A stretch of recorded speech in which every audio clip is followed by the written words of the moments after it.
오늘 주님이 주시는 말씀을 같이 보겠습니다. 우리가 지금 로마서를 강해를 하고 있는데요. 로마서 1장에서 제 첫 부분에 복음이란 뭔가 라는 말씀이 있었어요. 그래서 그 복음을 지금 자세히 바울이 말씀하신 거에 제가 살을 붙여서 복음에 대한 말씀을 지금 하고 있습니다. 로마서 강의가 이제 아직 1장에서 4절에서 지금 왔다 갔다 하고 있어요. 그러니까 아주 앞으로 갈 날이 창창해요. 그렇지만 또 빨리 갈 땐 또 빨리 갈 거예요. 그렇지만 천천히 갈 땐 천천히 갈 텐데, 오늘 주님이 주시는 말씀은 바울이 복음이란 그러면서요 이런 말씀하셨어요. 예수님에 관한 이야기인데, 예수님은 하나님의 아들인데 다윗의 혈통으로 나신다는 거예요. 다윗의 혈통으로 나신다는 거예요. 이 다윗의 혈통으로 나신다는 이 말씀이 우리의 귀를 지금 건드리고 있어요. 이 다윗의 혈통으로 나신다, 이 말씀이 도대체 뭔가, 오늘은 이 말씀을 좀 깊이 상고하려고 해요. 이 다윗의 혈통으로 나신다 하는 이 말은 한마디로 말하면 예수님의 정체성을 이야기하는데요. 예수님이 만왕의 왕이시다, 또 만주의 주시다. 만왕의 왕을 영어로 The King of Kings 그래요. 그 다음에 만유의 주라는 말은 The Lord of Lords 그래요. 그렇게 해요. 이 계시록 19장 16절에 이렇게 표현했어요. 이분이 이런 분이신데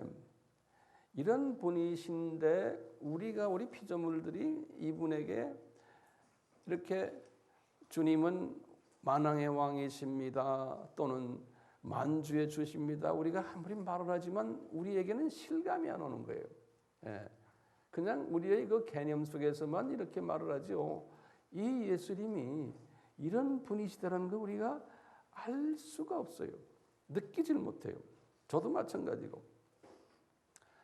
이런 그 피조물들의 이 약점이 있어요. 우리의 그 연약한 부분이 있어요. 그 느끼지 못하는 그분의 그 존재를. 그렇기 때문에 예수님께서는 우리에게 너희들이 이것을 느끼질 못하니까 내가 눈높이 교육으로 내가 누구인 것을 한번 보여줄게. 그래서 우리 지난 시간에는 이 눈높이 교육을 뭘 보여주셨냐면, 예수님이 어떤 분이다? 예수님이 탄생 과정 속에서 이 여자의 후손으로 탄생하신다, 예수님이 그러셨어요. 그 말은 뭐냐면, 우리가 공부를 이렇게 했어요. 이 말은 이분은 죄가 없으신 분이시구나 라는 것을 보여주기 위해서 여자의 후손으로 성육신 하시는 것과 또 완전한 인간이 되신다는 그러한 차원에서 여자의 후손으로 나오신다, 이렇게 말씀하셨어요. 그래도 눈높이 교육으로 우리에게 보여주시는 게 그분의 정체성을, 이와 같이 지금 다윗의 혈통으로 나온다 하시는 것은 이분이 만왕의 왕이시고 만주의 주시라는 것을 우리에게 눈높이로 보여주시기 위해서 이렇게 하시는 거예요. 이분이. 그러면 이제 우리에게 문제가 있어요. 그러면 이 다윗이란 양반이 그러면 어떤 양반인가? 이제 주님께서는 이것을 우리에게 가르쳐주기 위해서, 이분의 정체성, 만왕의 왕, 만주의 주를 가르쳐주기 위해서 다윗이란 사람을 이미 창세전에 준비를 하신 거예요. 그래서 이 사람을 어떻게 하느냐? 이 사람을 가장 유명한 왕으로 만드시는 거예요. 그래서 이 사람을 이런 유명한 왕으로 만들어 가지고 내가 이 사람의 혈통을 따라서 나오겠다라고 하시는 거예요. 그럼 우리 인간들이 볼 때는 쉽게 이해가 되는 거예요. 오, 다윗의 혈통으로 나오시는구나. 이 말은 저분이 왕족이시구나. 최소한 우리가 이제 이렇게 이해할 수 있는 거예요. 이분이 왕족으로 내려오시는구나. 자, 이 예수님이 지금 다윗의 혈통으로 오신다는 말을 다른 말로 표현하면 통치자이시구나 라고 우리가 다시 해석을 할 수 있어요. 통치자이시구나. 그러니까 우리에게 이분이 다윗의 수준은 아니죠. 다윗보다 훨씬 높은 차원의 왕이신데 우리 피조물들에게는 다윗 수준으로, 다윗의 가족으로, 다윗의 혈통으로 나오도록 이렇게 하신 거예요. 자, 그러면서 우선 우리들에게 이분이 내가 다윗의 혈통으로 나온다는 이야기를 성서에서 보면 여러분들에게 이렇게 이야기를 하세요. 먼저 처음에 이제 그 뜸을 들인다고 그럴까요? 이렇게. 자, 그래서 그 부분을 제가 좀 간단히 먼저 설명해 드릴게요. 다윗에게 우선 말씀하셨어요. 다윗에게. 다윗은 주전 1000년 분이에요. 다윗에게 뭐라 그러냐면 갑자기 다윗이 이러고 있는데 시편 103편 19절에 다윗에게 그러는 거예요. 나 여호와가 다윗아, 내가 보좌가 있는데 내 보좌가 저 하늘 높이 있단다. 이렇게 다윗에게 나타나서 말씀하시는 거예요. 그러면서요, 내가 보좌에 앉아서 만유를 통치하고 있단다. 이렇게 다윗에게 말씀하시는 거예요. 이게 시편 103편 19편에. 다윗이 이제 이렇게 이 환상을 보군요. 도대체 이분이 누구신가 이제 어렴풋이 깨닫는 거예요. 그 수준으로 있다가 이제 한 300년이 지나가지고 이제 이사야 주전 700년에 이사야에게도 말씀하시는 거예요. 이사야서 66장 1절에 여호와께서, 예수님이죠. 여호와께서 다윗 이 이사야에게 하시는 말씀이 하늘은, 우리가 3층전 공부했잖아요. 이 하늘은 나의 보좌요. 다시 말하면 이 2층천, 3층천 이 큰 하늘이 거기에 내 의자가 있다는 거예요. 이 전체가 다 내 보좌라는 게, 이 내가 보좌라는 건 뭡니까? 왕이 지배하는 의자예요. 이 하늘은 이사야야 내 보좌고, 땅은 너희들이 살고 있는 이 땅은 내 발등상이란다 그러는 거예요. 이게 보좌에 땅 앉으시면 발 올려놓는 거 있죠? 발 올려놓는 거. 이 발 올려놓는 이걸 발등상이라고 해요. 풋스툴이라고 그래요. 이 발등상이, 니네가 살고 있는 이 지구는 내 발등상이다. 그러니까 이 이사야가 어떻게 느껴요? 이사야가 보니까 이분은 대단한 임금이시구나.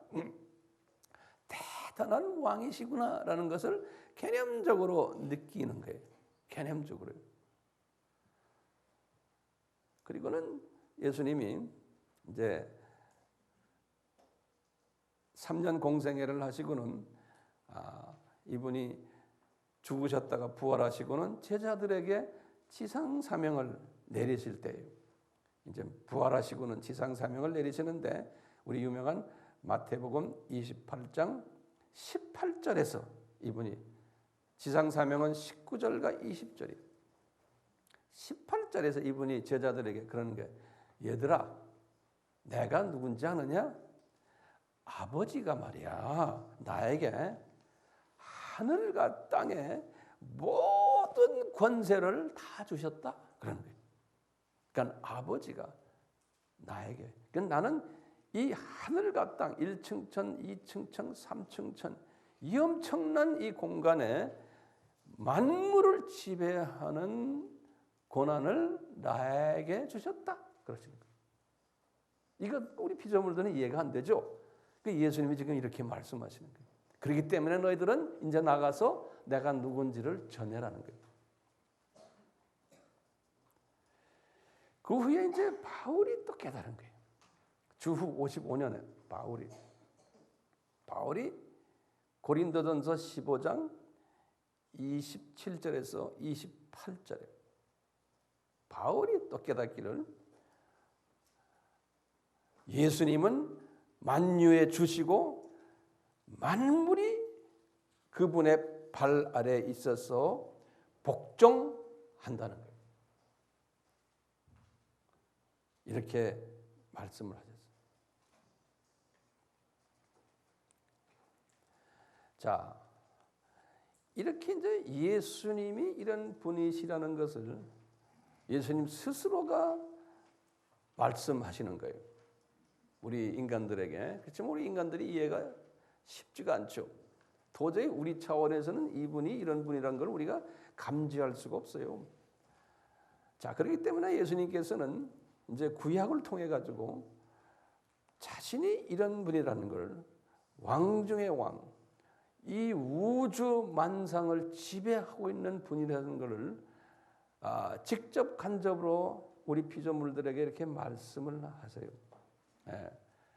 그것을 실제로 눈높이 교육으로 이분이 우리에게 가르쳐 주시기 위해서 성육신하는 과정 속에서 이분이 맥시멈으로 우리에게 보여줄 수 있는 것은 내가 왕족으로 내려온다. 이걸 보여주는 거예요.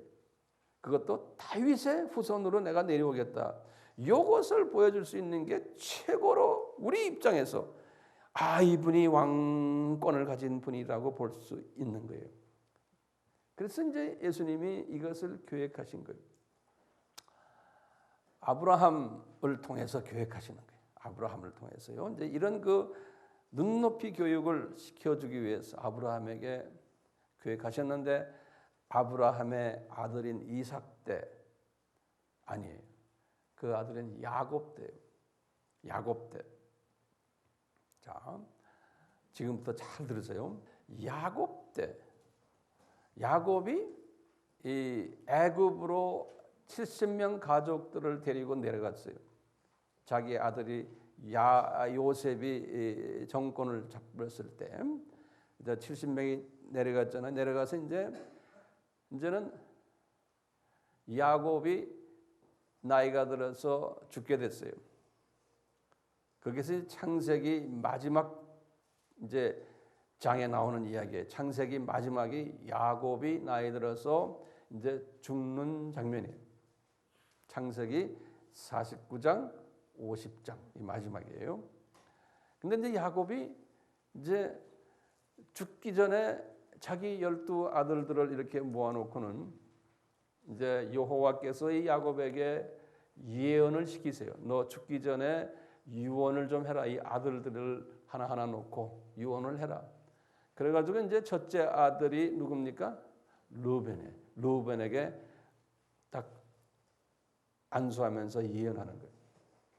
그게 이제 창세기 49장에 둘째 아들 시므온에게 또 예언하는 거예요.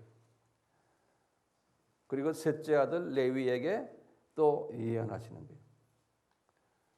그리고는 넷째 아들이 누굽니까? 유다예요.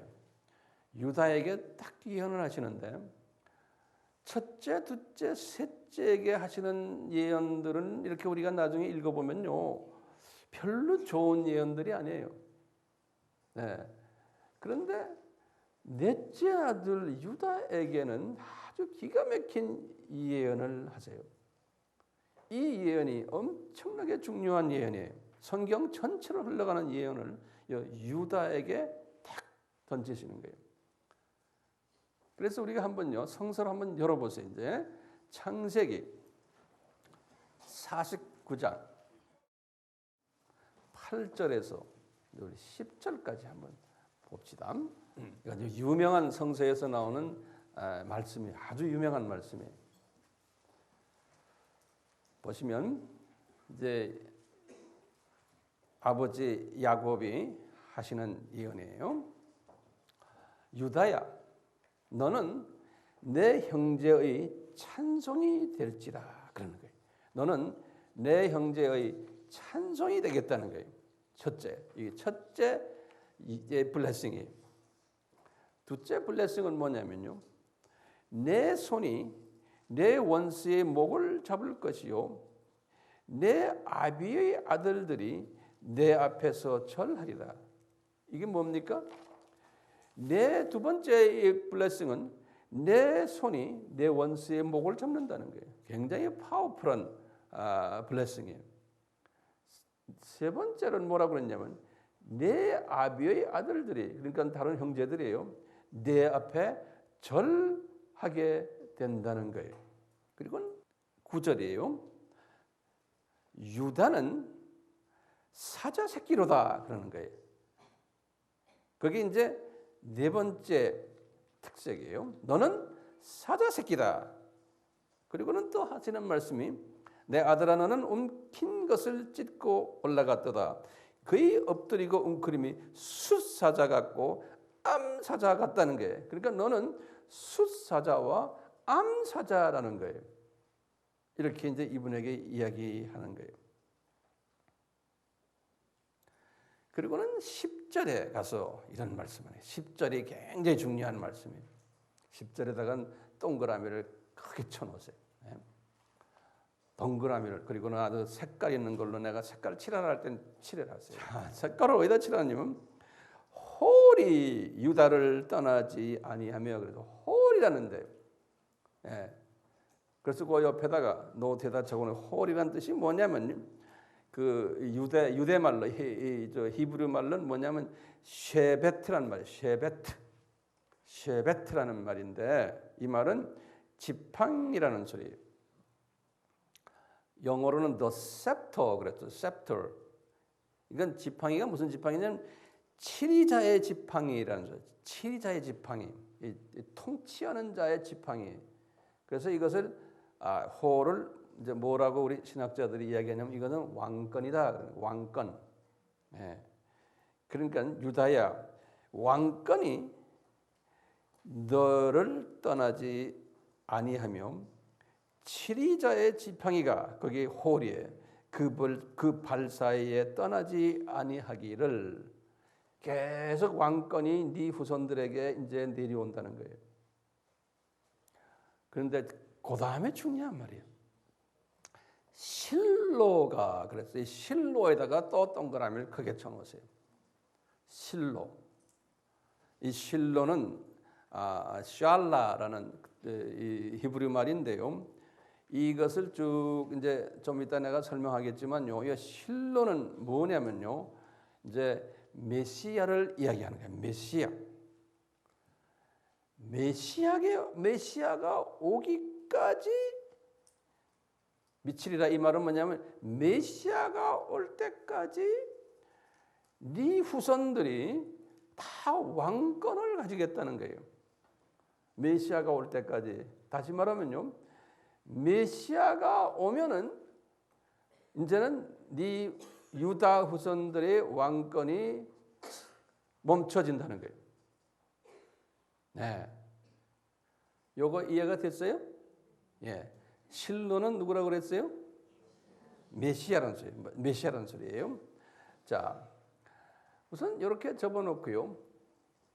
왜 유다는 네 번째 아들인데 왜 첫 번째, 두 번째, 세 번째 아들에게는 이 약속이 없었나? 유대인의 이 일반적인 전통에 의하면, 그분들의 전통에 의하면 큰 아들이 이 블레싱을 받아야 되는데 큰 아들이 루벤이 받지를 못했어요. 왜 루벤이 이것을 받지 못했나? 성서에 보면 그것도 다 이야기가 나와요. 이 똑같이 지금 루벤에게 말씀하실 때 창세기 49장 3절과 4절에 보면 너는 내 장자고 첫 열매인데 가장 존귀한 위치에 있지만 너는 거친 성격의 소유자고 네 아버지 첩이의 빌하를 네가 범했다는 거예요. 창세기 35장 22절에 나오는 스토리에 보면 빌하를 범했어요. 이 아들이 자기 아버지의 첩을. 그래서 장자의 명분이 빼앗긴 거예요. 이분이. 그래서 이 블레싱을 받지 못했어요. 그러면 둘째는 누구예요? 시므온과 레위예요. 근데 성서에 보면 참고로요, 장자의 명분이 빼앗겨서 둘째가 복을 받는 경우가 성서에는 몇 케이스가 있어요. 한번 적어보세요. 우리 아는 에서와 야곱이에요.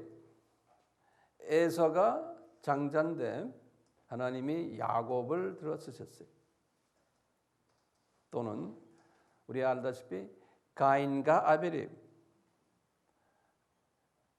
가인이 장자인데 아벨을 들어 쓰셨어요. 또 이스마엘과 이삭을 봐도 이스마엘이 아브라함의 첫 아들이에요. 그런데 이스마엘 대신 이삭을 쓰셨어요. 여기서도 마찬가지로 지금 이 세 형들 대신에 넷째를 쓰시는 모습을 볼 수가 있어요. 그러니까 꼭 장자만이 아님을 힘 받으세요. 여기에 장자가 아닌 분들도 분명히 있죠. 예. 뭐 다윗 같은 분은 몇 제를 쓰셨어요? 8번째를 쓰셨어요. 예. 그래서 그 태어난 그 순서가 중요하지만 예외 조항이 항상 있다는 것도 참고를 해주시길 바라요. 자, 이 시므온과 레위 둘째와 셋째는 왜 안 쓰셨나? 거기 이제 창세기 49장 5절에서 7절에 설명을 해요.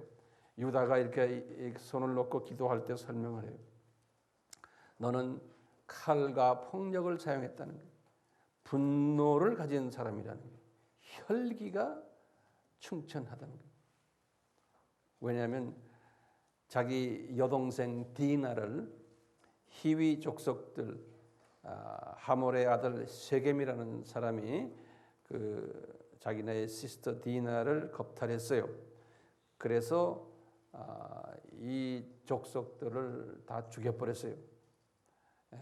창세기 34장에 쭉 나오는 이야기거든요.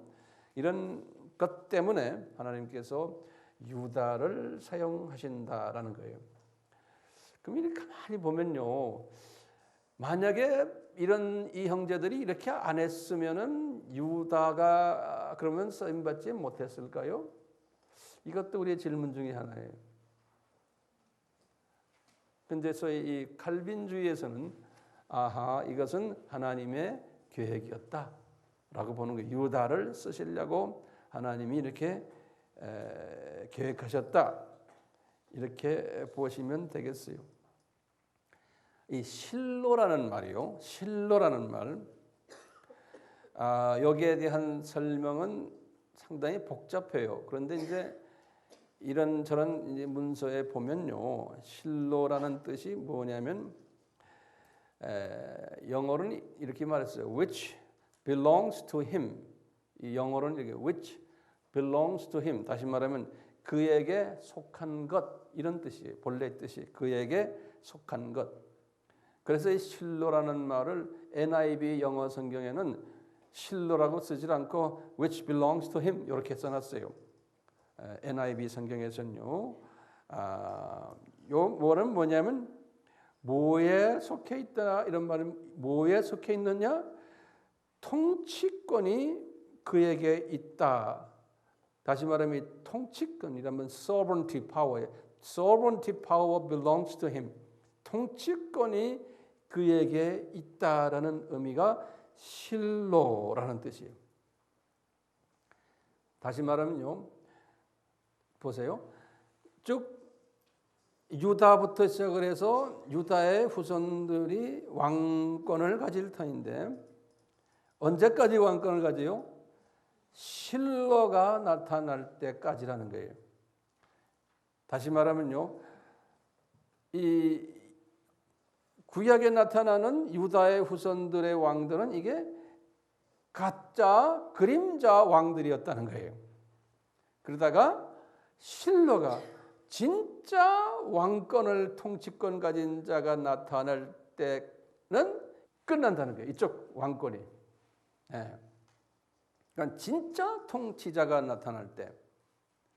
자, 그래서 이런 이야기를요. 에스겔서 21장 27절에 여호와 하나님이 에스겔에서 하신 말씀이 있어요. 에스겔에서 하신 말씀이 이런 말씀하셨어요. 마땅히 얻을 자가 이르면, 다시 말하면 실로가 나타나면은 다스릴 권세가 그에게 주리라. 그러니까 다스릴 권세를 그에게 주리라. 그러니까 예수님이 이제 마땅히 진짜 통치권자가 나타나면 이제는 통치권이 그에게로 넘어가리라. 그런 게 이 구약에서 나오는 임금들에게 이제는 있지 않다는 거예요. 자, 그러니까요. 구약에서 이 유다부터 시작을 해서 쭉 해서 예수님 오시기 전까지의 왕들은 역사 속에서 그림자 모습으로 보여준 거예요. 누구의 그림자로요? 예수님의 그림자. 예수님의 어떤 차원에서의 그림자에? 통치권자. 통치권자라는 그림자의 모습으로 보여준 거예요. 예.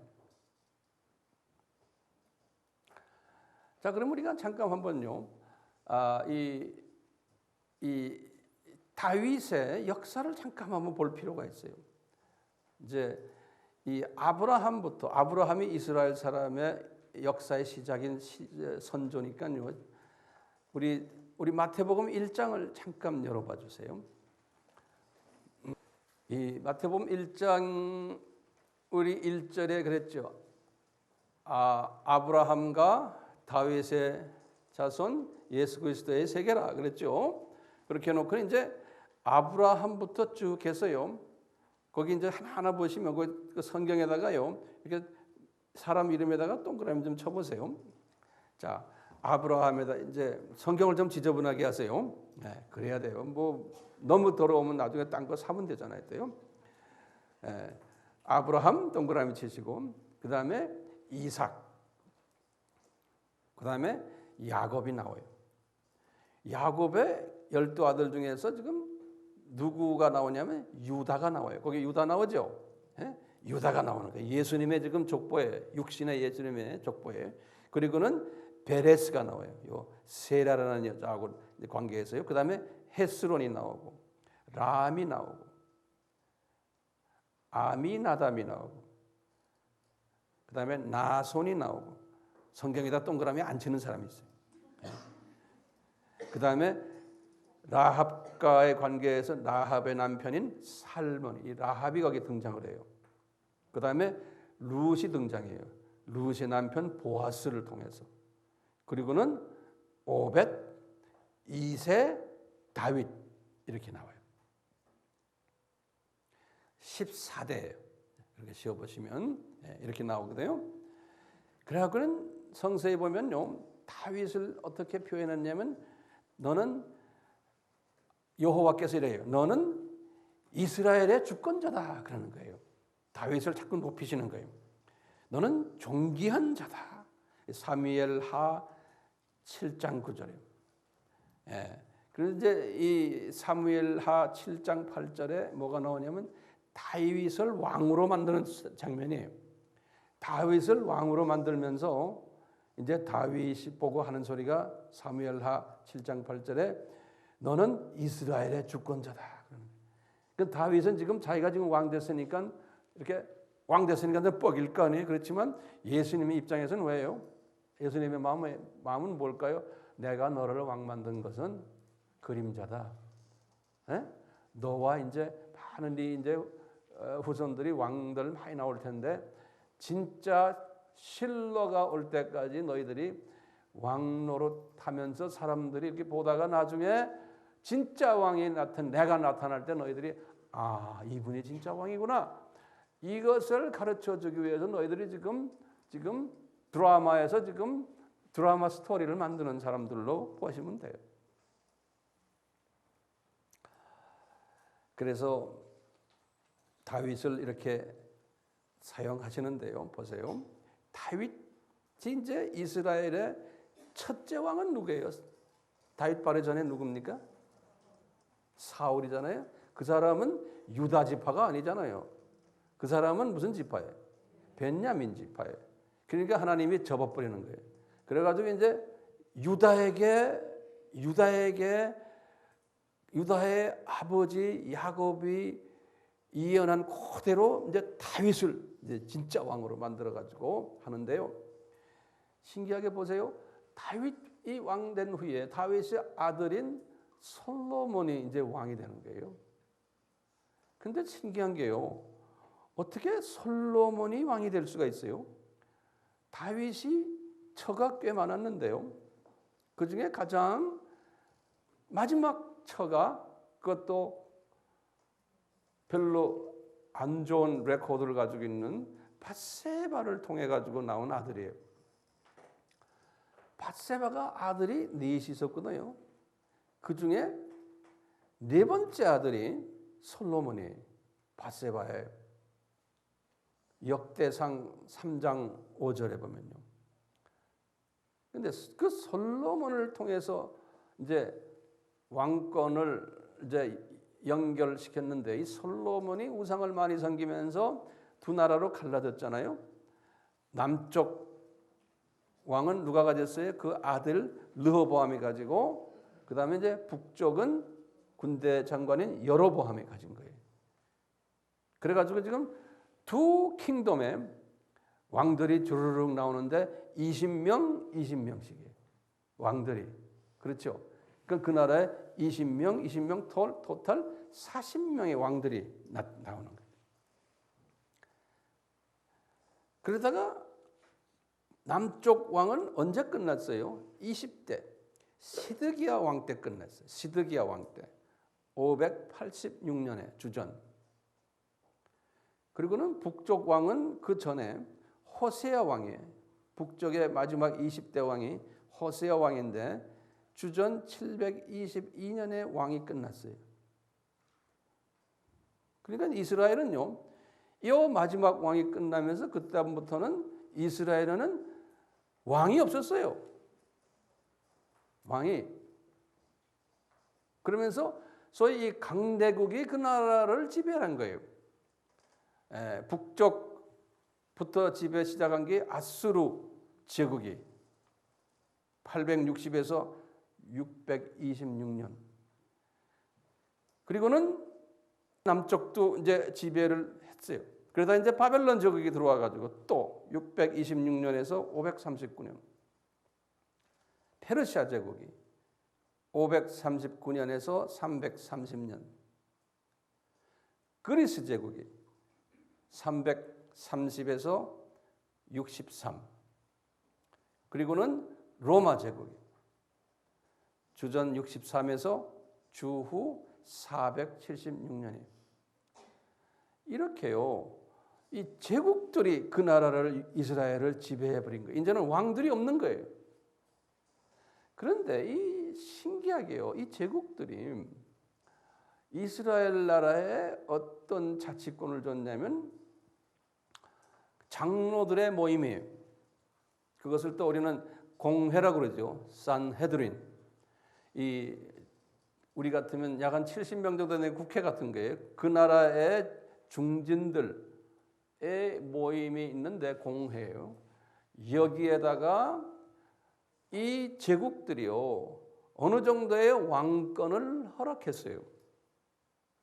특히 종교권을 허락했어요. 이 침략을 한 이 제국인데도 침략을 당한 그 이스라엘 나라에다가 그 어느 정도의 권한을 부여했어요. 누구한테 부여했냐면 산헤드린이 뭐라고 그랬죠? 공회. 거기에 권한을 부여했는데 어떤 권한을 부여했냐면 특히 종교의 자유. 종교는 너희들이 자유를 가지고 너희들 종교를 너희들이 믿어라. 우리 바벨론 종교 믿을 필요 없다. 종교의 자유를 주고요. 자주권을 준 거예요. 그 다음에 자주권이 뭐냐면요, 이 유대인 이 공회에다가 재판권을 이분들에게 줘서 나중에 사형을 시키고 말고 하는 것도 이 유대인들 자치가 결정하는 거예요. 하나님이 그렇게 만들어놨어요. 그리고는 유대인들을 군대 안 보내고 이런 모든 기본 권한을, 외교적인 권한은 없었지만 웬만한 왕권을 이분들이 가지고 있었어요. 하나님께서 그렇게 하신 거예요. 그래서 왕은 없지만 쭉 왕권을 행사해 왔었어요. 이스라엘 나라가. 예. 그러다가 어떤 일이 있었냐면요. 주후 7년에 그 당시에 로마 제국 때예요. 로마 제국의 첫째 황제가 있죠. 시자 어거스투스. 가이사라고 그러죠. 가이사 어거스투스. 이 사람은 재임 기간이 언제냐면 주전 31년에서 주후 14년까지 사람이에요. 주전 31년에서 주후 14년까지 재임한 사람인데요. 이분이 갑자기 주후 7년에 유대 총독을 임명하면서, 그전에도 총독이 있었지만 지금 이 총독 이름은 카포니우스라는 총독이에요. 카포니우스라는 총독인데 이 총독을 임명하면서 이 재판권을, 다시 말하면 이 사형권까지를 박탈해 버렸어요. 이 공회에서. 그래서 이제 이스라엘 사람들이 이제는 이런 모든 왕권을 가지고 있었는데 그것이 박탈이 된 거예요. 그때. 이 기록이 어디에 나오냐면요. 그 이스라엘의 유명한 역사가 이름이 누굽니까? 프레비우스 요세푸스라고 그래요. 요세푸스라는 말 우리 많이 들었죠. 우리 기독론 공부할 때 많이 공부했어요. 이 요세푸스라는 사람이 쓴 책이 두 권 있는데 그 중에 한 책이 고대사라는 책이 있어요. 고대사에 17권 13페이지에 나와요. 고대사 17권 13페이지에 이제 이런 이야기가 나와요. 이것은 그냥 역사적인 사건이지만 우리가 이 신학을 하는 사람들에게는 이것이 대단한 사건이에요. 이게 뭐냐면 이 사건은 뭐예요? 이 유대 자손들이 쫙 여기까지 오다가 다윗의 후손들에서 왕권을 가지고 있다가 그 왕권이 끝나버리는 거예요.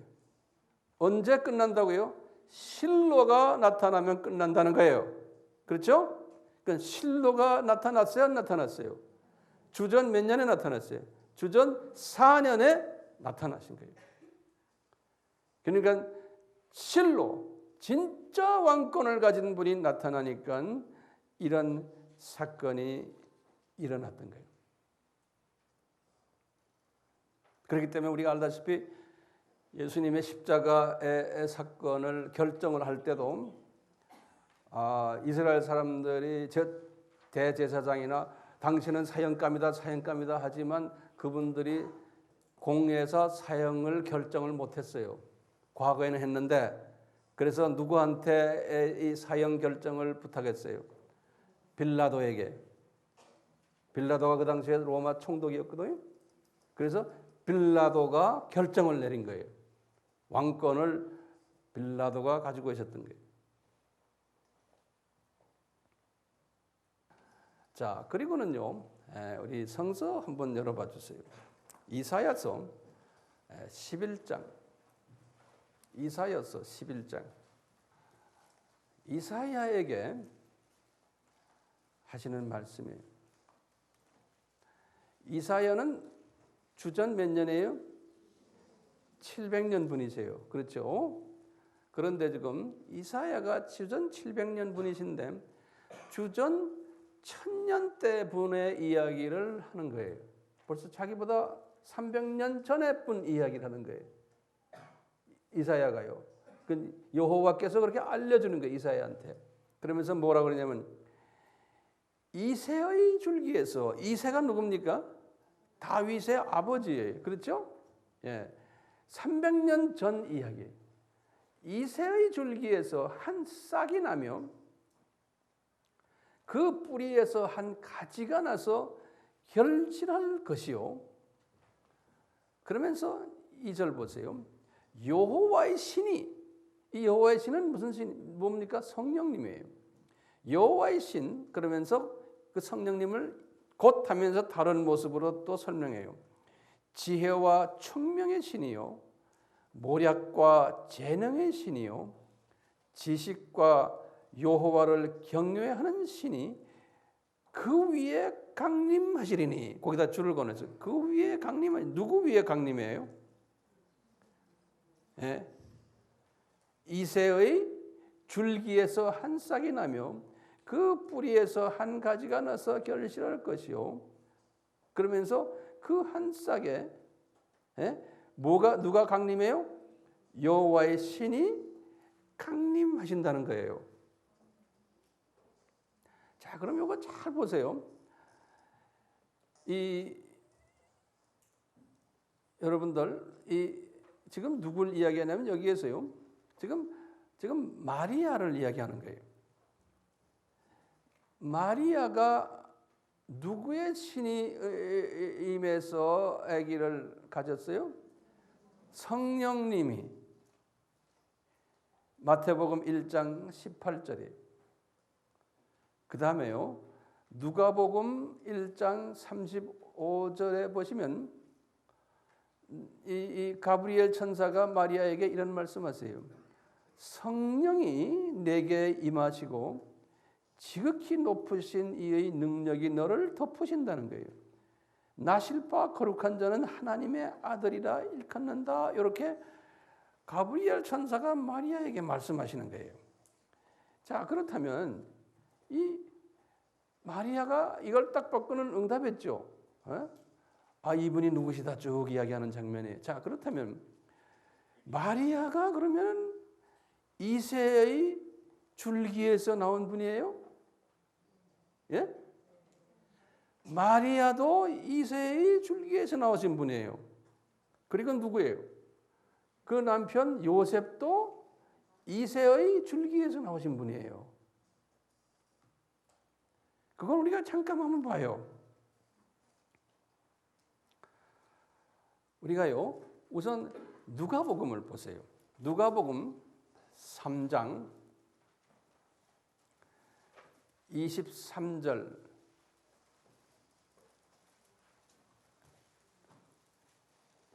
보시면 누가복음 3장 23절에서 쭉 38절까지가 이 누가가 쓴 예수님의 족보예요. 누가복음 3장은요. 이 족보는 시작을 거꾸로 했어요.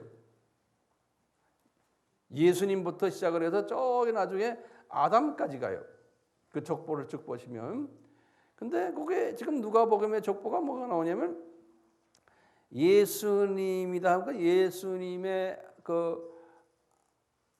이거 육신의 아버지를 요셉을 보시면서 요셉이라 써놨어요. 거기다 마리아를 안 쓰고요. 요셉이라 쓰고 그다음에 요셉의 아버지는 누구냐면 거기 보면 엘리라 그랬어요. 헬리라고 써 있죠. 보세요, 눈에? 그 헬리는 누구냐면 요셉의 아버지가 아니에요. 마리아의 아버지 이름이 엘리예요. 예, 마리아의 아버지. 그래서 누가복음은요, 이 마리아의 족보를 설명하는 거예요. 마리아가 어디서 나왔나? 그래서 쭉 나오다가요, 거기 이제 31절인가 거기 보시면 다윗이 나와요. 다윗이 나오면서 거기 나와요. 다윗의 아들 이름이 누가 나와요? 나단이 나와요. 나단. 거기다 빨간 줄 크게 켜놓으세요. 예? 그 나단은 누구예요? 밧세바의 몇째 아들이에요? 셋째 아들이에요. 밧세바가 아들 넷을 낳는데 셋째 아들이 나단이에요. 다시 말하면 마리아는 이새의 후손인데 또 다윗의 후손인데 솔로몬의 후손인데 솔로몬의 8번째 부인인 밧세바의 세 번째 아들 라인이 누구예요? 이게 마리아인 거예요. 그러니까 이새의 한 줄기예요. 그렇죠? 그리고 마태복음 1장을 보세요. 마태복음 1장은 요셉의 라인이에요. 마태복음 1장에서는 아브라함부터 쭉 시작해가지고 나중에 거기 몇 절에 나가면 거기에 다윗이 나와요? 몇 절에? 6절이죠. 그리고 거기에 뭐가 나와요? 솔로몬 나오죠. 그렇죠? 솔로몬에다가 또 색깔 칠해 놓으세요. 그리고는 쭉 밑으로 내려와서 이제 16절 보시면 요셉의 아버지가 누구예요? 요셉의 아버지가 야곱이에요. 알겠어요? 요셉의 아버지는 야곱이에요. 근데 아까 누가복음에는 요셉의 아버지를 누구라고 그랬어요? 엘리라고 그랬어요. 그럼 그 엘리는 누구예요? 마리아의 아버지. 이 말은 뭐냐면 예수님의 육신의 부모님이 누구의 줄기라는 거예요? 이새의 줄기라는 거예요.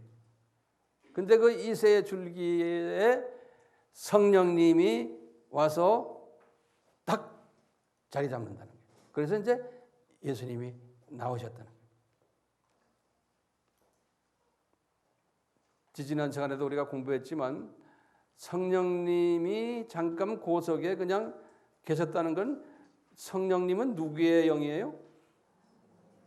아버지의 영도 되고 예수님의 영도 돼요. 성경이 그랬잖아요. 그러니까 예수님이 그 속에 들어와 계셨던 거예요. 잠깐 10개월 동안 예수님이 잠깐 들어와 계신 거예요. 그러니까 마리아의 피를 섞은 것도 아니에요. 그냥 마리아의 영양소도 먹을 필요 없어요. 우리 예수님이 창조주신데 뭐 마리아가 주는 음식 먹을 필요도 없어요. 그냥 우리에게 뭘 보여주기 위해서요? 여자의 후손으로 태어난다는 것을 보여주기 위해서 이분이 그 안에 들어가셔서 그냥 가만히 계셨다가 그냥 나오신 것뿐이에요. 그럼 마리아의 피를 전혀 가질 필요도 없는 거예요. 자, 이렇게 이제 우리에게 이 예수님의 통치권자이시고 예수님의 왕 중의 왕이라는 것을 이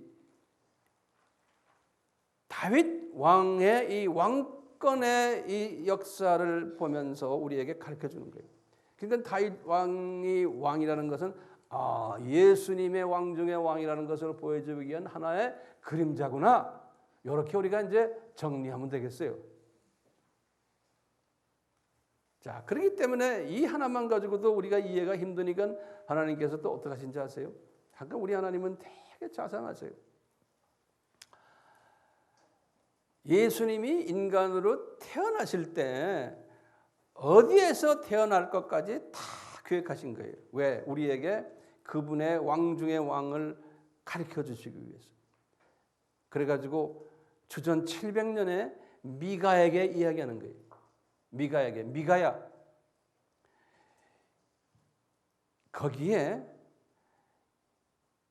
태초부터 계셨던 이스라엘의 다스리는 왕이 나오는데 이 왕은 유대 나라의 그런 잠깐 있는 왕이 아니고 태초부터 before the creation 창세전부터 계셨던 그분인데 그분이 다윗의 고향인 베들레헴에서 태어나겠다는 거예요. 예. 그러면 너희들이 볼 땐 저분이 왕족이구나 이렇게 알 거라는 거예요. 그러니까 주님이 우리에게 이분의 정체성을 알려주려고 말이죠. 저렇게 자상하게 이분이 아무 동네에서 태어나는 게 아니고 다윗이 태어난 베들레헴에서 태어난다는 거예요. 이분이. 그러면 이분이 너희들이 볼 때 왕족으로 볼 거라는 거예요. 그렇지만 이분은 근본이 창세전부터 계셨던 분이라는 거예요. 이분은 다윗은 그렇지가 않다는 거예요. 예. 그러니까 예수님은 베들레헴에서 태어나셨어야만 해요. 왜요? 우리를 위해서. 우리를 위해서요. 우리 보고 너희들이 그분이 누군지 아느냐 그걸 보여주기 위해서 이분은 베들레헴에서 태어나셔야만 되는 거예요. 그렇기 때문에 베들레헴에서 태어나시게 하기 위해서 하나님은 그때의 모든 정치, 문화, 경제의 모든 상황을 그렇게 움직여 가시는 거예요. 어떻게 해요? 가이사 아구스토스 로마 제국의 황제에게 예수님이 말씀하시는 거예요. 너 인구조사 시켜라. 네 모든 제국 전체 인구조사 시켜라. 그러니까 아우구스토스도 뭔지 모르고 이 사람은 자기 홀로 생각해. 인구조사 시켜갖고 세금 걷어내는 데 도움이 되고 군인들 차출하는 데 도움되기 위해서 이 사람은 자기는 그 생각만 하고 서 인구조사를 하는 거예요. 그렇지만 예수님은 뒤에서 큰 그림이 있는 거예요. 왜요? 그 당시에 이미 마리아가 만삭이 되어 있는 거예요. 마리아는 나사렛에 지금 계신 거예요. 만삭이 된 그때 인구조사 시켜라 그러니까 어떻게 해야 돼요? 사람들은 인구조사하기 위해서는 자기 고향으로, 조상 있는 고향으로 다 내려가서 인구 호적을 해야 되는데 이제 마리아와 또 요셉도 마찬가지로 자기 고향이, 자기 조상 고향이 똑같이 지금 다윗 계통이기 때문에 다윗이 베들레헴에서 태어났으니까 전부 베들레헴으로 둘이 내려가서 거기서 이제 아기를 낳는 장면이에요. 그러니까 정확하게 하나님께서는 이 모든 환경까지도 지배해서 정치, 문화, 경제, 군사, 환경 지배해가지고 예수님이 누구라는 것을 가르쳐 주시는 거예요.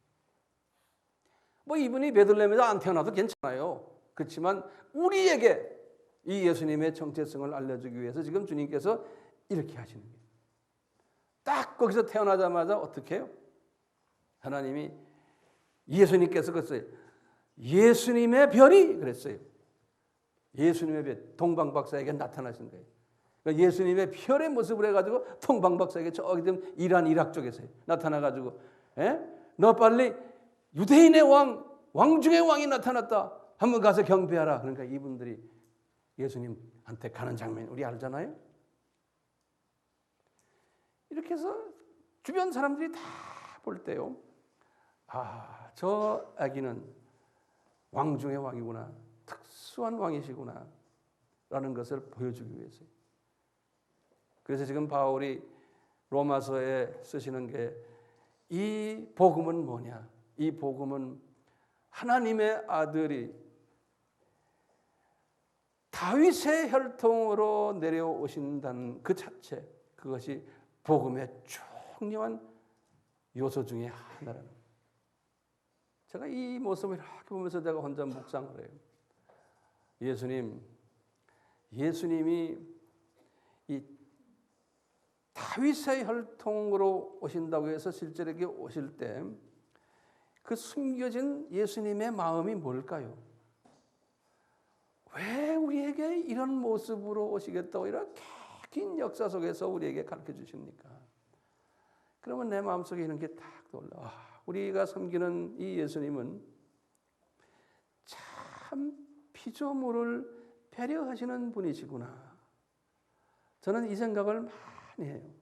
그걸 좀 적어 놓으세요. 피조물을 배려하시는 분이시구나. 어떤 차원에서요? 우리 피조물들은 저 차원에 그분보다 차원이 낮은 존재들이에요. 이분은 고차원이에요. 이 저 차원인 우리에게 자기의 마음을 보여주기 위해, 자기 마음을, 자기의 뜻을 보여주기 위해서 스스로가 차원을 낮추시는 거예요. 우리 보고 너희들 차원 높여서 나한테 오라 이게 아니에요. 스스로가 차원을 낮춰서 가지고 눈높이 교육으로 다윗 같은 사람을 왕으로 만들어 가지고 왕권을 유지하게 하고, 그러면서 눈높이 교육으로 우리에게 자기 자신이 누구란 걸 가르쳐 주시는 거예요. 그런데 이 눈높이 교육도 그냥 하는 게 아니고 인간 역사 속에서 직접 들어오셔 가지고 역사를 진행하시면서 이 시간 역사 속에 들어오셔서, 그러니까 이스라엘의 역사가 쫙 그 이야기들이에요. 그러시면서 그냥 막연히 역사를 움직이시는 분이 아니고 타임라인이 있어요. 시간이 있어요. 그 시간 속에서 그 시간에 언제부터 언제, 그 다음에 또 뭐 한다, 탁탁탁 시간이 있어요. 그러면서 인물들을 차출해. 이런 인물, 저런 인물, 또 사건을 만들어요. 바벨론 사건, 아수르 사건, 페르시아 사건, 로마 사건, 쫙 사건을 만드시면서 그 사건 속에서 예수님의 정체성을 우리에게 서서히, 한 번에 아니에요, 천천히, 서서히, 또 단계적으로, 이 발전적으로 우리에게 가르쳐 주세요. 그러시면서 내가 누군지 아느냐? 내가 지금 이것을 이루기 위해서 역사 속에 들어와서 역사하고 너희들의 역사의 통치권자고 역사의 주인이다라는 것을 우리에게 보여주시는 거예요. 이제 이것을 우리가 깨달으면요, 우리의 시각이 변화가 돼야 돼요. 다시 말하면요, 우리는요, 역사를 보는 시각이 이런 시각으로 보는 연습을 해야 돼요. 우리의 시각. 우리가 역사 속에서 일어나는 모든 사건들, 또 우리 주변의 모든 사물들, 또 우리 주변에 있는 모든 우리 이웃들, 내 자신까지도 이 예수님 중심 시각으로 우리가 변해야 된다. 그런데 예수님은 지금 이런 일을 왜 하시는가? 역사 속에 들어와서 우리에게 창조의 목적을 가르쳐 주시기 위해서. 그래서 7,000년 시간 속에 우리를 집어넣어 가지고 그 안에서 우리에게 눈높이 교육을 시키시는 거예요. 계속해서. 근데 나나 여러분들은 이 시간 속에서 고작해야 100년을 이 시간 속에 살다가 우리는 떠나가 버려요. 우리는요. 그렇지만 내가 떠났다고 해서 이 세상 끝나는 게 아니고 계속 우리 후손들이 또 이런 식으로 해서 계속 7,000년까지 가는 거예요. 그러니까 우리가 요 제한된 100년 우리가 이 세상에 살면서 이 하나님의 뜻을 잘 깨닫고 이 뜻 속에서 내가 어떻게 창조의 목적에 부합된 사람이 되는가가 우리의 최종 삶의 목적이 되어야 되는 거예요. 이 예수님의 이 큰 시각을 내가 딱 보게 되면요, 그분의 성령이 나에게 딱 임하시면요, 나의 시각이 지엽적이 되지 않고 아주 광활하게 되는 거예요. 넓어지고 높아지고 깊어지고 길어지고 이러다 보니까 나의 인격이 예수님의 인격으로 조금씩 변할 수가 있는 거예요. 그러니까 예수님에게 큰 그림 속에서 예수님이 지금 움직이시니까 사물을 볼 때도 우리가 크게 보고 사람을 봐도 우리가 크게 보고 그 사람 있는 그 모습 그대로 보지 않고, 그러니까 저는 고린도전서 13장의 그 사랑이 이거구나. 우리 뷰가 변하는 거예요. 그건 모든 사람을 보고 내가 오래 참을 수가 있고, 왜? 주님의 장중에 있어 저 사람. 주님의 저분을 통해서 어떤 일을 하려고 지금 저렇게 하시는구나. 내가 그게 보이는 거예요. 그러니까 내가 참을 수가 있는 거예요. 주님, 저 사람은 이런 단계에 있는 분이군요. 내가 그냥 안아주는 거예요. 그 다음에 우리 주님은 항상 남을 배려하는 거죠. 우리를 인간들을 배려해서 이렇게 하는 거예요. 그러니까 우리가 남을 배려하는 사람이에요. 이 남을 항상 이웃을 배려하는 마음. 내가 이렇게 하면 저 사람들이 어떻게 될까? 그러니 항상 자기를 다스리면서 이 남을 배려하는 사람들. 핸드폰을 가지고도 탁 떠들고서 말하는 사람들 보면 남을 배려하지 못해요. 그런 사람들은 여기저기 너무 많아요. 그래서 보면 어릴 때부터 부모에게서 교육을 잘못 받았구나. 나이가 지금 50이 넘었는데도 그 부모의 그 교육이 저렇게 만들어놨구나. 그게 보이는 거예요. 남을 배려할 줄을 모르는 거예요. 아이들에게 그걸 가르쳐 주셔야 되는 거예요. 그게 예수님의 마음인 거예요. 예수님이 우리 피조물을 배려하기 때문에 이런 프로그램을 만드셔가지고 우리에게 보여주시는 거예요. 그러니까 예수님의 이런 마음을 가지면 모든 것을 다 참을 수 있고 모든 것을 믿을 수가 있는 거야. 저분은 지금은 저렇지만 언젠가는 저 사람도 변할 거다. 모든 것을 바랄 수가 있고 모든 것을 견딜 수가 있는 거예요. 이 예수님의 이 왕이 되심, 다윗의 왕권을 가지고 오신다는 이 비밀은 우리에게 많은 것을 시사하고 있어요.